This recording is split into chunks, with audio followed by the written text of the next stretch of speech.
କାନ୍ଦି କାନ୍ଦି ଅପରାଜିତା କହୁଛନ୍ତି ମୃତ୍ୟୁ ପୂର୍ବରୁ ଉତ୍ତମ ମହାନ୍ତି କହିଥିବା ସେହି ଶେଷ କଥା। ମୃତ୍ୟୁ ପୂର୍ବରୁ ଅପରାଜିତାଙ୍କୁ ଉତ୍ତମ ମହାନ୍ତି ଏହି ଶେଷ କଥା କହି ଆଖି ବୁଜି ଦେଇଥିଲେ। ସବୁଦିନ ପାଇଁ ଆରପୁରକୁ ଯିବା ପୂର୍ବରୁ ଉତ୍ତମ ମହାନ୍ତି ଅପରାଜିତାଙ୍କୁ ପାଖକୁ ଡାକି କାନରେ ଏହି ଶେଷ କଥା କହିଥିଲେ। ଯେଉଁ କଥା କହିବା ବେଳେ ଏବେ ଅପରାଜିତାଙ୍କ ଆଖିରୁ ବୋହି ଆସୁଛି ଧାର ଧାର ଲୁହ। ଯେଉଁ କଥା କହି ଏବେ ଅପରାଜିତା କାନ୍ଦୁଛନ୍ତି ଭୋ ଭୋ ହୋଇ। ଦର୍ଶକ ବନ୍ଧୁ, ଉତ୍ତମ ମହାନ୍ତି ଅପରାଜିତାଙ୍କୁ ବେଶ ଅଧିକ ଭଲ ପାଆନ୍ତି। ଉତ୍ତମ ମହାନ୍ତି ଅପରାଜିତାଙ୍କର ଅନେକ ଯତ୍ନ ନିଅନ୍ତି।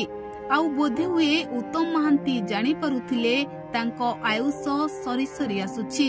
ତେଣୁ ମୃତ୍ୟୁ ପୂର୍ବରୁ ଅପରାଜିତାଙ୍କୁ ପାଖକୁ ଡାକି ଏମିତି କିଛି କଥା କହିଥିଲେ ଉତ୍ତମ ମହାନ୍ତି। ହଁ ଆଜ୍ଞା, ଯାହା ଶୁଣିଲେ ଆପଣଙ୍କ ଆଖିରେ ବି ଲୁହ ଅଟକି ରହିବ ନାହିଁ। ଆପଣଙ୍କ ଆଖିରୁ ବି ଧାର ଧାର ଲୁହ ଝରି ଆସିବ। ତେବେ ଆସନ୍ତୁ ଜାଣିବା ମୃତ୍ୟୁ ପୂର୍ବରୁ କଣ କହିଥିଲେ ଉତ୍ତମ ମହାନ୍ତି। ଦର୍ଶକ ବନ୍ଧୁ, ଉତ୍ତମ ମହାନ୍ତି ଆଉ ଅପରାଜିତା ଦୁହେଁ ପ୍ରେମ ବିବାହ କରିଥିଲେ। ଦୁହିଁଙ୍କ ଭିତରେ ବହୁତ ସାରା ଭଲ ପାଇବା ଥିଲା, ଯାହା ସାରା ଓଡ଼ିଶା। କାନ୍ଦି କାନ୍ଦି ଅପରାଜିତା କହୁଛନ୍ତି ମୃତ୍ୟୁ ପୂର୍ବରୁ ଉତ୍ତମ ମହାନ୍ତି କହିଥିବା ସେହି ଶେଷ କଥା। ମୃତ୍ୟୁ ପୂର୍ବରୁ ଅପରାଜିତାଙ୍କୁ ଉତ୍ତମ ମହାନ୍ତି ଏହି ଶେଷ କଥା କହି ଆଖି ବୁଜି ଦେଇଥିଲେ।